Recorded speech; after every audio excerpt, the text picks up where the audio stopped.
Okay, gentlemen, welcome back to my channel.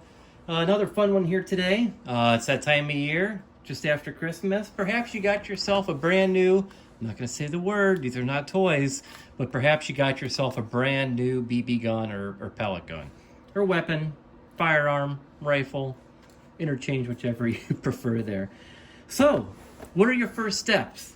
Obviously, if you're an 11-year-old kid, 13-year-old kid who got this for Christmas, what do you want to do? You want to run outside, load some air in, load some BBs in? No, don't do that. There's a couple steps you have to take first before you get started into the fun hobby of using a pellet gun or BB gun, whether that be for small game hunting or just for target practice outside.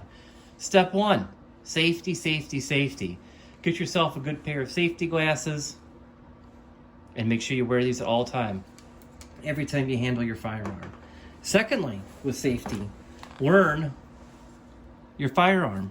Learn where the safety is. For this one, for example, it's this little switch right here for this DPMS rifle. Right now, see, I'm not being safe. It's in the fire mode. Make sure it's on safety. That is paramount.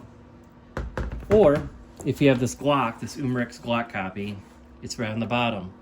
Make sure you slide that over. Not very easy, but boom. Now it's on safety. It cannot be fired. So, now that we learned the safety measures of these firearms, what is the next step? How to use it. Read the directions. Take time out. Make sure you do study it. For example, this DPMS Panther here. It's not very intuitive. There's a couple things you might not know how to do. For me, for example, one thing that I had difficulty with, and I still do, as you can see. I'm not going to edit this video. I'm going to show you guys, okay, is how to access the air chamber inside your magazine.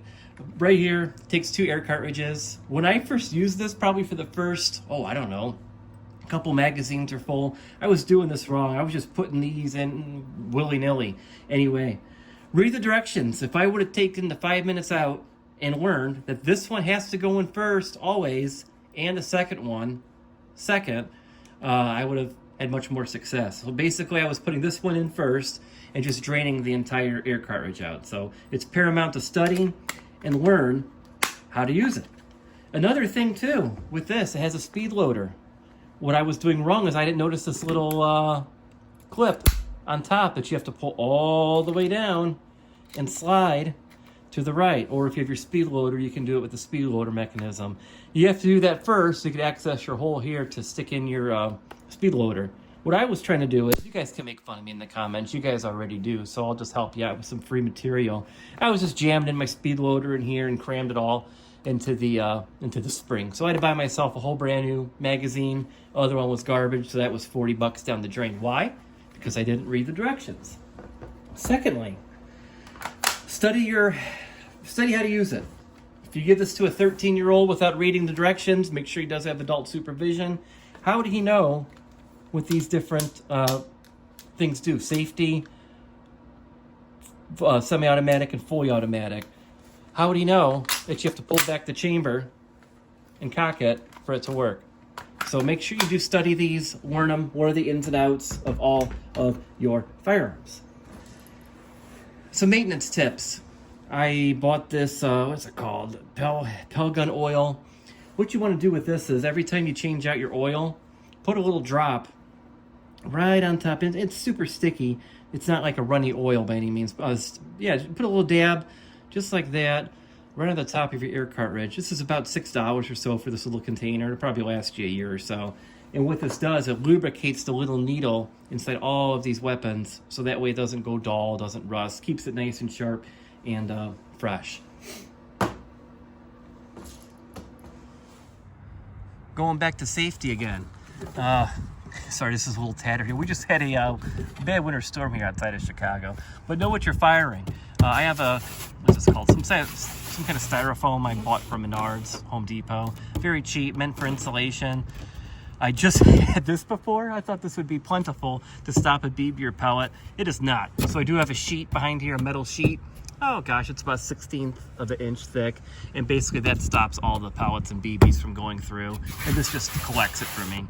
Always make sure what's behind your target as well. So if you are shooting at this and the steel does fail, or if the styrofoam does fail, whatever, make sure in case you do miss, make sure you do have something behind there. Make sure there's no homes behind there, no windows, no people, no animals, no livestock or anything. So make sure that you're safe. Make sure you know what you're shooting at and what can go wrong if you do miss or if it does go through your target. And last but not least is storage. Always be safe with your storage. I have mine inside my shop. No one can come in here without lock and key. I have a camera in here too, so this is safe, away from kids, neighbors, thieves, anything. I have a jail system here, just like they have in the prisons with the tools. At a glance, I know if anything is missing.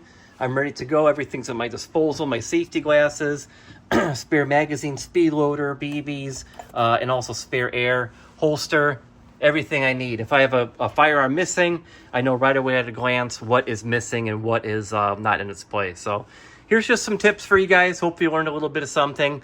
It's common sense. I shouldn't have to make a video about it, but I thought it'd be fun to do, showcase my collection, and yeah, hopefully we learned at least one thing, and enjoy your new firearm if you just got one, and have fun and happy shooting.